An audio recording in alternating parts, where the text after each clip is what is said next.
यहाँ पर हम लोग क्लास 8 में जब कोशिका के बारे में पढ़ रहे हैं तो हम लोग सिर्फ इतना ही सा जानने की कोशिश करेंगे, कोशिका है क्या चीज, इसका खोज कौन किया, इतिहास क्या रहा, इसके बाहर में क्या है, आकृति कैसा होता है, अंदर बाहर में कैसे होती है, ठीक है, अनुवांशिक जो गुण है उसका एक पीढ़ी से अगली पीढ़ी तक पहुंचता कैसे, इस सब के बारे में हम लोग जानकारी प्राप्त करेंगे। उसको बतलाने से पहले आइए हम लोग कुछ ना कंपेयर करके देख लेते हैं। कंपेयर का मतलब देखते हैं भाई कि क्या क्या है। एक हम लोग जो कंपेयर करते हैं कि हम लोग अक्सर खुश होते हैं घर बना के, है ना, घर काफी बढ़िया होना चाहिए भाई, ठीक है। घर बनाने के लिए किन किन मटेरियल की आवश्यकता होती है। अगर हम लोग एक घर बना रहे हैं तो कोई तो ऐसा सामग्री होगा या फिर किन किन सामग्री की जरूरत है। तो इस मकान को बनाने के लिए ईंट की जरूरत होती है, सीमेंट की जरूरत होती है, बालू की जरूरत होती है और भी बहुत सारे मटेरियल की जरूरत होती है। जब एक छोटा सा घर बनाने के लिए ये सारे तामझाम की जरूरत होती है तो बताइए हमारा जो शरीर है, हमारा जो शरीर है उसको बनने में किन की आवश्यकता होगी। एक हम लोग के पास में पौधा है, उसको बनने के लिए किन की आवश्यकता होगी, ये भी तो किसी ना किसी जो चीज से मिलकर बनी होगी। तो आज हम लोग उसी के बारे में बातें करेंगे। हम लोग को इसके बारे में बातें नहीं करनी, इसका आधार उठा के हम लोग यहाँ पर बातें किए। अगर कोई बोलेगा अच्छा एक हम लोग बातें करते हैं कि जो बॉडी है, एक जो शरीर है, उसको बनने के लिए किसकी जरूरत होती है, बोले नहीं यहाँ पर तो हमारा शरीर में हड्डी होता है ना, हमारे शरीर में क्या होती है, हड्डी। और बतलाइए क्या होता है, बोलता है नहीं और भी हमारे शरीर में मांस होता है। बतलाइए और क्या होता है, बाल होती है। चलिए भाई, और बोलते नहीं और कुछ, हाँ होती है, क्या चीज होती है, नाखून होती है। और बतलाइए खून होता है, ठीक है, क्या चीज होती है, खून होती है। और बतलाइए भाई हमारा शरीर किनके मिलने से बनी हुई। तभी तक देखिए हड्डी है, मांस है, बाल है, नाखून है, खून है, और कुछ है ऐसा, तो बोलते हैं इतना ही काफी हो जाएगा, है ना, इतने की और भी कुछ, ठीक है। तो हमारा जो शरीर है मेनली अगर देखा जाए तो और भी है, लेकिन अभी हम लोग अगर इन शॉर्ट में देखें तो ये सारे कुछ मिलते हैं तो जाके हमारा हड्डी बनता है। आप लोगों का आएगा कि नहीं, आंख भी आएगा, क्या चीज आएगा, आंख आएगा, हाथ आएगा, पैर आएगा, फेफड़ा आएगा, बहुत सारे ऑर्गन्स आ जाएंगे, ठीक है। ये सारे कुछ मिलने के बाद ही हमारा जो क्या चीज बना हुआ है, बॉडी बना हुआ है। जानकारी के लिए बात बतला दें कि ये सारे कुछ भी तो बने होंगे, ये सारे कुछ किन्हीं के मिलने से भी तो बने होंगे, ठीक है। और वो क्या चीज है, तो वो आपका है कोशिका। यानी कि ये सारे कुछ जो बने होते हैं वो कोशिका से। हमारा हड्डी भी किनके मिलने से बना हुआ है, कोशिका के मिलने से बना हुआ है। हमारा मांस भी किसके मिलने पर बना हुआ है, कोशिका के मिलने पर बना हुआ है। हमारा बाल भी किसके मिलने पर बना हुआ है, कोशिका के मिलने से बना हुआ है। यानी कि हमारा पूरा का पूरा जो शरीर जो बना हुआ है वो किनके मिलने से बनी हुई है, तो जो कोशिका है उनके मिलने से बनी हुई है। तो आज हम लोग इसी के बारे में पढ़ने का कोशिश करेंगे और जानने की कोशिश करेंगे कि आखिरकार इसका पिक्चर कैसा होता है, सबसे छोटा कौन सा है, सबसे बड़ी कौन सी है, इसकी खोज करने वाला कौन था। कोई तो व्यक्ति होंगे जो सबसे पहले बतलाए होंगे कि अरे कोशिका ना ऐसा ही होती है, ठीक है। तो हम लोग इस सब के बारे में बातें कर लेंगे। चलिए, तो अब हम लोग जानने की कोशिश करेंगे कि आखिरकार कोशिका का खोज करने वाले कौन थे, ठीक है। तो कोशिका का खोज से क्वेश्चन अक्सर आता है एग्जाम में, ठीक है। अब कोशिका का खोज से क्वेश्चन कैसे दे देगा, चाहे आपको व्यक्ति का नाम पूछ देगा या फिर आपसे जो ईस्वी है वो पूछ देगा, ठीक है। ये दो क्वेश्चन है जो कि अक्सर आया करता है। इसमें कुछ और भी क्वेश्चन है, हम लोग उसमें बातें करते हैं, लेकिन इसमें ना कुछ कहानी समझिए है क्या चीज। ये जो बात थी, ये जो बात था वो कब की बात है, 1665 की बात है, ठीक है। ये बात है 1665 की। 1665 में एक वैज्ञानिक हुए जिनका नाम था रॉबर्ट हुक। एक वैज्ञानिक हुए जिनका नाम क्या हुआ, रॉबर्ट हुक। उनको ना इस सब से काफी ज्यादा लगाव था, ठीक है। बात है 1665, वैज्ञानिक कौन है, रॉबर्ट हुक। नाम याद रखिएगा, ईस्वी और हमेशा वैज्ञानिक का नाम पूछा जाता है, ठीक है। बातें करते हैं। इन्होंने क्या किया कि एक जो वृक्ष होता है, पेड़ होती है, पेड़ के पास गए और पेड़ में देखिए ऊपरी छाल होता है। छाल को हम लोग अपनी गांव की भाषा में बोलते हैं बोकला, ठीक है। क्या बोलते हैं, बोकला। तो यानी कि छाल में, छाल को उन्होंने क्या किया, वहां से निकाला। छाल को उन्होंने क्या किया, उनको निकाला और छाल को उन्होंने क्या नाम दिया, कॉर्क। ठीक है, क्या चीज नाम दिया? कॉर्क। यानी कि अगर हम लोग बात करें कि रॉबर्ट हुक ने सबसे पहले अगर कोशिका को देखा था तो किस में देखी थी? कॉर्क में देखी थी, जो कि कॉर्क किसका बना हुआ था? पेड़ का छाल का बना हुआ था। अब जब कॉर्क में देखे तो उन्होंने क्या चीज देखा? हाँ, अब रही बात की देखेंगे भी तो कैसे, क्योंकि कोशिका का साइज इतना बड़ा नहीं होता कि हम खुली आंखों से देख लें। जैसे कि अभी मान लीजिए हम यहाँ पर लिख रहे हैं तो आपको दिखाई दे रहा है ना, क्योंकि साइज बड़ा है।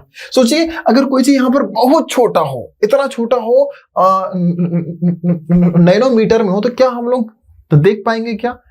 एकदम नहीं। ठीक है, तो कहीं ना कहीं क्या चीज है कि कोशिका को खुली आंखों से देख सकते नहीं, क्योंकि ये सबसे छोटी है। अब सोचिए इतना बड़ा शरीर, एक छोटा सा जो चीज है उसके मिलने से बनी हुई, जो कि आंख से भी दिखता नहीं है। ठीक है, वो जब आपस में बहुत सारे मिलते हैं तो इतना बड़ा जो शरीर है बना हुआ है। ठीक है, तो यानी कि इन्होंने 1665 में, वैज्ञानिक का नाम है रॉबर्ट हुक, उन्होंने किसकी सहायता से कॉर्क में क्या किया कि कोशिका को देखने का कोशिश किया। उन्होंने अब कोशिका को देखने के लिए, जो भी चीज छोटा होता है, छोटा को देखने के लिए हम लोग को एक साधारण आंखों से हम लोग देख नहीं सकते हैं। उसके लिए हमको एक किसकी जरूरत होती है? मशीन की जरूरत होती है, और उसको हम लोग बोलते हैं सूक्ष्मदर्शी।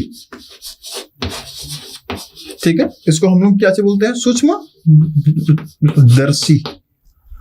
सूक्ष्मदर्शी ये करता क्या चीज है कि कोई भी चीज जो छोटा है उसको एकदम बड़ा करके दिखलाता है। जो भी चीज हमारा आंख देख नहीं पाता है उसके सहायता से देख लेता है। अब उस टाइम तक इसकी खोज नहीं हुई थी, लेकिन उतना एडवांस लेवल का नहीं था, एकदम छोटा मोटा था। ठीक है, तो यानी कि उन्होंने अपने से आगे पीछे करके खुद से, ठीक है, खुद से उन्होंने एक क्या चीज बनाया? माइक्रोस्कोप बनाया। ठीक है, और वो माइक्रोस्कोप की सहायता से इस कॉर्क में कुछ देखने की कोशिश की है कि चलो तो देखते हैं आखिरकार ये बना किनसे है। जब उन्होंने देखा तो क्या देखा कि यहां पर मधुमक्खी के छत्ते के समान, क्या जी देखे कि मधुमक्खी के छत्ते के समान यहां पर बहुत सारे, ठीक है, होल दिखाई दिए, छेदा दिखाई दिया। ठीक है, और इन्होंने प्रत्येक छेदा को ही क्या चीज बोला? कोशिका बोला। ठीक है, प्रत्येक छेदा जो है उसे को इन्होंने क्या चीज बोला? कोशिका के नाम से बोला। और साथ में इन्होंने एक और बात है, क्या देखा कि एक जो कोशिका है वो अगला कोशिका से एक बाउंड्री से अलग हुआ है, और साथ में ये जैसा दिख रहा था वो आपका एक मधुमक्खी के छत्ते के समान ही दिखाई दे रही थी। तो कहानी कुछ ऐसा है कि 1665 ईस्वी में रॉबर्ट हुक ने कॉर्क की सहायता से अपने से खुद से क्या चीज बनाया? सूक्ष्मदर्शी बनाई, और उसमें उन्होंने क्या चीज देखा कि कोशिका को देखने का कोशिश किया। और जो कोशिका देखा वो कैसा दिख रहा था? तो मधुमक्खी के छत्ते के समान दिख रही थी। लेकिन इन सारी की सारी जो घटनाएं हो रही थी वो आपका एक जो कोशिका देखा गया था वो आपका कैसा कोशिका था? क्या इस कोशिका में जान होगी क्या? आप ही सोचिए कि एक पेड़ का, वृक्ष का छाल से अगर जो चीज हमने निकाले हैं, अब उसमें हम देखेंगे क्या छाल में जान होती है क्या? नहीं। और जो चीज में जान नहीं होती उसको हम लोग कौन सा कोशिका बोलेंगे? क्या बोलते हैं? निर्जीव बोलते हैं। यानी इस कोशिका में क्या जान थी क्या? नहीं थी। ठीक है, तो यानी कि इन्होंने जो कोशिका का खोज किया था उसमें जान नहीं था। ये कहानी है पूरा का पूरा क्या चीज? कोशिका खोज का। अब इसके बाद में एक वैज्ञानिक आए, उनका नाम था एंटोन वॉन लीवेनहुक। नाम बड़ा लंबा है, ठीक है, लेकिन रखिएगा याद, एंटोन वॉन लीवेनहुक।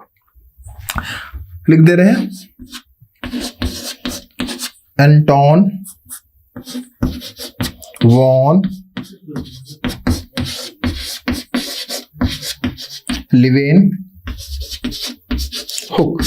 एक बार फिर से पढ़िएगा, एंटोन वॉन लीवेनहुक। ये एक वैज्ञानिक थे। इन्होंने देखा कि अच्छा रॉबर्ट जो भाई साहब थे उन्होंने 1665 ईस्वी में वो जो कोशिका देखे उसमें जान नहीं था। एक काम करते हैं, अभी भी एक बाकी है, हम क्या करते हैं कि जो कोशिका में जान होगा हम उसको देख लेंगे। यानी कि जीवित कोशिका का खोज करने वाले जो व्यक्ति थे वो कौन थे?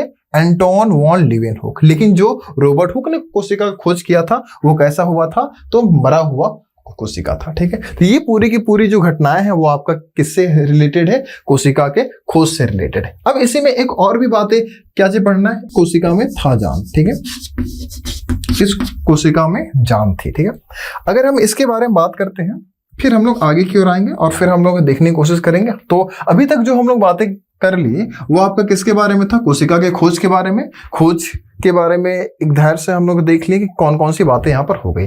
आगे हम लोग देखने का कोशिश करेंगे कि क्या हमारा जो कोशिका है हमारे लिए कुछ उपयोगी है या फिर नहीं है। ठीक है, तो इसके लिए आते हैं आगे की टॉपिक की ओर देखते हैं। तो अगला जो हम लोग बातें करने जा रहे हैं वो है आपका कोशिका के बारे में। कोशिका है क्या चीज? कोशिका है क्या चीज?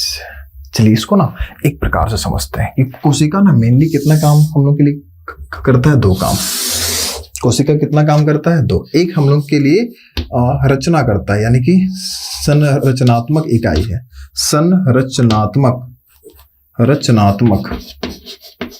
संरचनात्मक इकाई है। और एक हम लोग का कोशिका काम करता है हमारे शरीर में, इसलिए हम लोग इसे क्या बोलेंगे? क्रियात्मक इकाई। ठीक है, कौन सा इकाई? तो एक है कि हमारे शरीर की रचना जो हुई है वो किसके सहायता से हुई है? कोशिका के सहायता से, इसलिए इसको बोलते हैं रचनात्मक इकाई। और हमारे शरीर में जो भी काम होती है वो किसके सहायता से होती है? कोशिका की सहायता। जैसे कि हमारा जो शरीर है वो किनके मिलने से बना हुआ है? तो हम लोग जानते हैं कि नहीं भाई, कोशिका के मिलने से बनी हुई है, इसलिए हम लोग इसको कौन सा इकाई बोलेंगे? संरचनात्मक इकाई के नाम से हम लोग जानते हैं। लेकिन सोचिए कि अभी अगर हम इस जगह पर खड़े हुए या फिर आप अपने घर के अगल बगल में देखते होंगे कि बहुत सारे ऐसे व्यक्ति जिन का उम्र काफी ज्यादा हो जाता है, अचानक देखिएगा एक अंग उन लोगों को ना काम करना बंद कर देता है। सोचिए, उसके पास जान है, बोल पा रहा है, ठीक है, देख भी पा रहा है, लेकिन कोई विशेष अंग, चाहे वो हाथ हो या एक कर का पूरा पैर से लेके हाथ तक पूरा का पूरा देखिएगा कि काम करना बंद कर देता है। इसका मतलब कुछ समझे, यानी कोशिका है उस टाइम पे काम करना बंद कर देता है। उतना छोड़ो, देखना कि कभी कभी देखना कि हम लोग पलती मड़ के बैठ जाते हैं,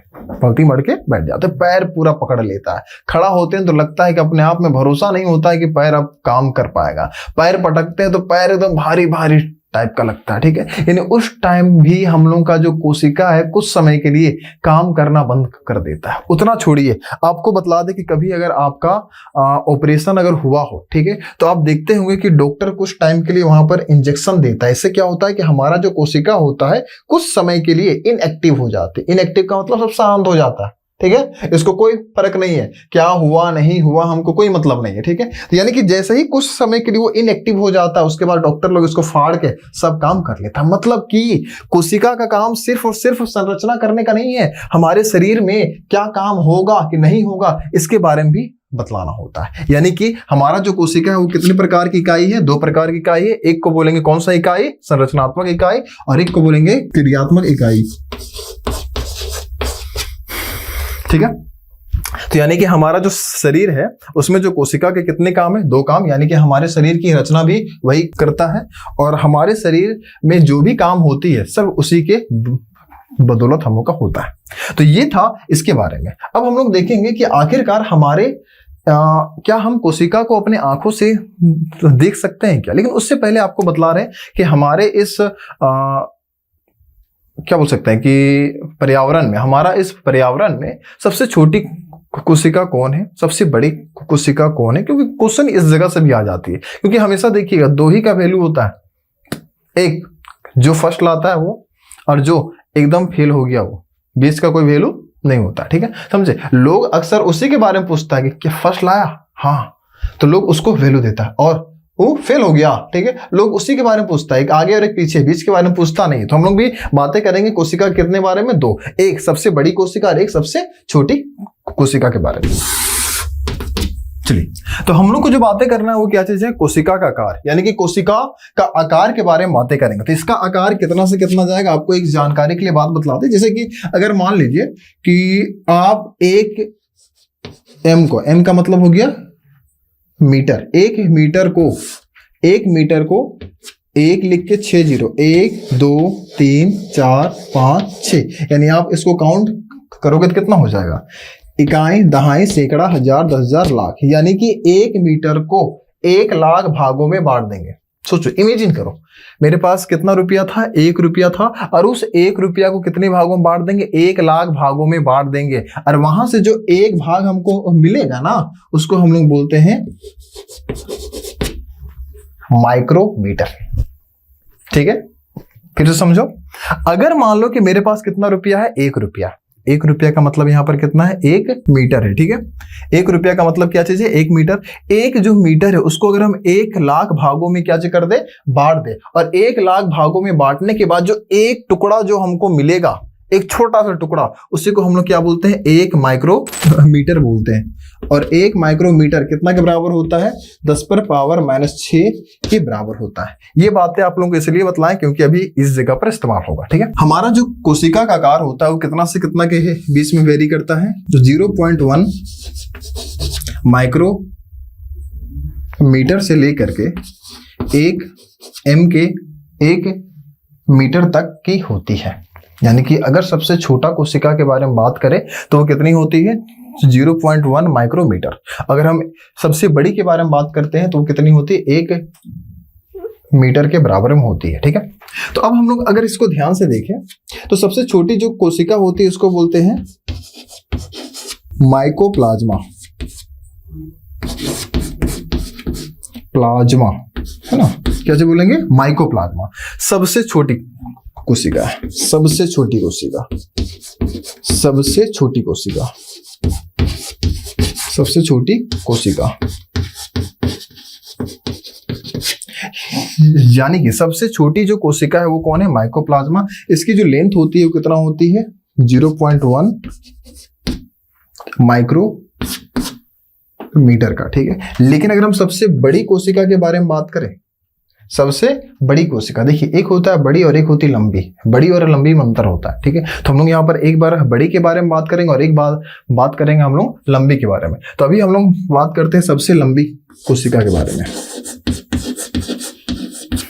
सबसे लंबी कोशिका, सबसे लंबी जो कोशिका होती है उसकी लंबाई कितनी होती है, 1 मीटर का, ठीक है। और इसको हम लोग कौन सा कोशिका बोलते हैं, तंत्रिका कोशिका के नाम से जानते हैं, ठीक है। इसको हम लोग कौन सा कोशिका बोलते हैं, तंत्रिका कोशिका के नाम से जानते हैं। साथ में आप लोग ध्यान दीजिएगा कि अभी आपको बतलाया था कि एक लंबी होती है और एक बड़ी भी होती है। सबसे जो बड़ी कोशिका है, सबसे बड़ी कोशिका,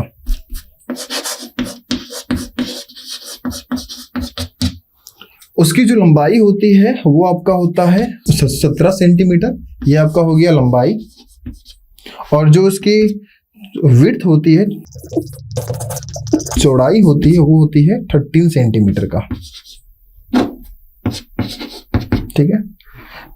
तो सबसे लंबी जो कोशिका उसके बारे में बातें कर ली, सबसे बड़ी जो कोशिका उसके बारे में बात की कि जो लंबा होता है वो कितना सेंटीमीटर का होता है, 17 सेंटीमीटर का, जो चौड़ा होता है वो 13 सेंटीमीटर का होता है। और ये किसका होता है मानो, अंडा का। अब सोचो इतना लंबा अंडा 17 सेंटीमीटर, मतलब समझ रहा है, 15 सेंटीमीटर का एक छोटा सा इंच होता है हम लोग का, छोटा सा जो 5 रुपए का जो हम लोग इंच खरीदते हैं ना, वो 15 सेंटीमीटर का होता है। इसमें 2 सेंटीमीटर और बढ़ा दो, यानी इतना लंबा अंडा, और 13 सेंटीमीटर विड्थ, यानी कि इतना मतलब विड्थ होगा, ठीक है। तो यानी कि इतना लंबा, इतना चौड़ा एक अंडा होता है, बड़ा सा, खूब इतना बड़ा। अब सोचो एक अंडा में एक आदमी का ऑमलेट आराम से बन जाता है, इतना में चलो। तो ये जो अंडे होती है वो किसका होता है, शुतुरमुर्ग का होता है। किसका होता है, ऑस्ट्रिच, यानी कि शुतुरमुर्ग का। इसका जो अंडा होता है वो सबसे बड़ी होती है क्योंकि इसकी जो लंबाई होती है 17 सेंटीमीटर और इसकी जो चौड़ाई होती है वो होती है 13 सेंटीमीटर के आसपास होती है। तो यहाँ पर सबसे छोटी के बारे में बातें कर लिए, ठीक है। कोशिका का आकार कितना से कितना के बीच में होती है, तो इतना के इतना से बीच में होती है। साथ में हम लोग सबसे छोटा के बारे में बातें कर लिए, सबसे लंबी के बारे में भी बातें हो गई और साथ में सबसे बड़ी के बारे में भी बातें हो गई, ठीक है। अब जो हम लोग को बातें करना है वो है कोशिका के भाग के बारे में। आखिरकार कोशिका कितने भागों में बटी हुई है और सबका भाग का क्या कुछ काम है या फिर नहीं है। तो हम लोग कोशिका के भाग के बारे में बातें करते हैं, यही आपके लिए सबसे इंपॉर्टेंट है। भले इस जगह पर जो कोशिका का भाग बतलाया गया है वो काफी कम बतलाई गई, मतलब कि काफी कम क्या, मतलब कि शॉर्ट में पार कर दिया कि ये होती है। लेकिन आपको जानकारी के लिए बात बतला दे कि कोशिका का भाग के बारे में अगर आपको विस्तार से पढ़ना है तो इसके बाद का जो क्लासेस होगा, क्लास जो 9th, उसमें आपको एकदम विस्तार से बतलाएगी। तो अब जो आप लोगों को पढ़ना है वो किनके बारे में, कोशिका के भाग के बारे में। ठीक है, भाग का मतलब होता है कि हम उसको, उसके कितने पोर्शन होते हैं, कितने उसके भाग होते हैं। ठीक है, तो अगर हम कोशिका के भाग के बारे में देखें तो इसको देखने के लिए एक हम लोग एग्जांपल लेते हैं। अंडा को आप लोग देखें, अंडा आप लोग देखें, एकदम अंडा से काफी ज्यादा लगाव होता है, बचपन में हम लोग काफी ज्यादा खाया करते हैं। और अगर कोई गवर्नमेंट स्कूल के बच्चे लोग होंगे तो आप इससे भली भांति परिचित होंगे, हम भी हैं, हम भी इससे काफी ज्यादा परिचित हैं। ठीक है, ये अंडा है। ठीक है, अंडा में आप लोग देखिएगा कि बाहर में एक आपको व्हाइट व्हाइट सा मिलता है, मतलब कवर होती है। ठीक है, और वो काफी स्ट्रॉन्ग होती है। अंदर में एक पतली सी क्या चीज होती है, परतें होती है व्हाइट व्हाइट रंग का। कभी अगर बॉयल अंडा को आप लोग जब छिलते होंगे तो आप लोग उस जगह पर देख लेते होंगे, व्हाइट व्हाइट रंग का, सफेद सफेद रंग का एक परत होती है। ठीक है, उसके बाद में क्या होता है कि अंडा के बीचों बीच में आपको एक पिल्ला पिल्ला सा कुछ चीज दिखाई देता है। ठीक है, काफी इंपॉर्टेंट चीज होता है, खाने में भी अच्छा लगता है। यानी कि ये जो बीच वाला पोर्शन है, उसके बाद देखिएगा कि चारों ओर आपको पानी ऐसा कुछ जो चीजें है वो दिखाई दे रही है। कोशिका भी एकदम हूबहू ऐसा ही होती है, कोशिका भी हूबहू ऐसा ही होती है, सिर्फ अंतर एक का होता है कि इसके ऊपर में जो व्हाइट कलर का जो स्ट्रोंग या मजबूत टाइप का एक कवर होती है वो कोशिका में नहीं होती। बाद बाकी हूबहू अंडा को जैसा आप देख रहे हैं उसी प्रकार का हम लोग का क्या होता है, कोशिका। इसका एग्जाम्पल अभी हम बतला रहे हैं।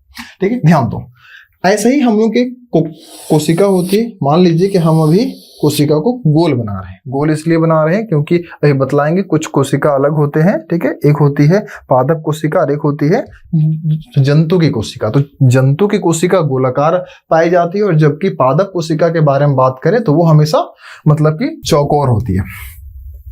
तो जो अगर हम लोग जंतु कोशिका को देखें तो जंतु कोशिका में ध्यान से देखना कि बीचों बीच एक आपको गोल सा एक आकृति पाई जाती है।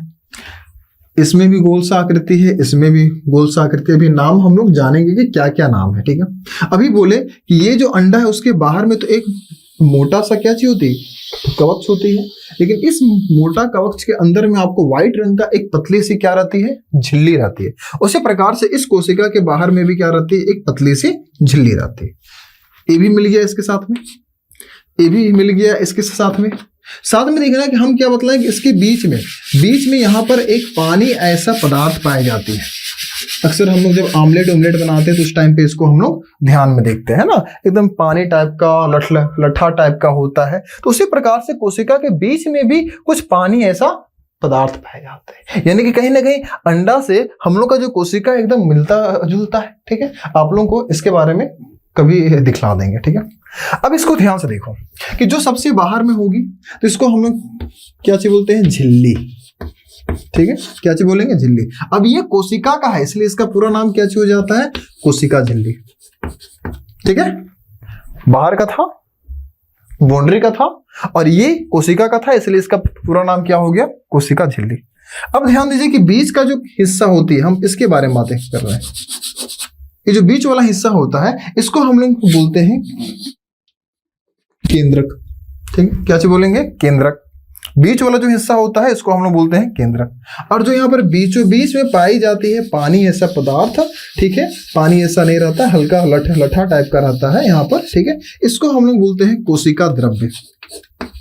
ठीक है, क्या बोलेंगे, कोशिका द्रव्य। तो यानी कि कोशिका के टोटल कितने भाग हो गए हम लोग के पास में, 3। एक हम लोग को पढ़ना है किनके बारे में, कोशिका जो झिल्ली उसके बारे में।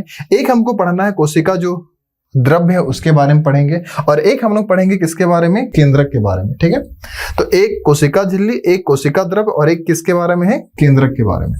तो अगले दिन हम लोग इसको आगे की ओर बतलाएंगे कि आखिरकार कोशिका जो झिल्ली है उसका क्या इंपॉर्टेंस है, क्या काम करता है। ठीक है, कोशिका जो द्रव्य है उसका क्या इंपॉर्टेंस है, इसका क्या क्या वर्क है उसके बारे में पढ़ेंगे, और साथ में इसके बारे में भी हम लोग पढ़ लेंगे।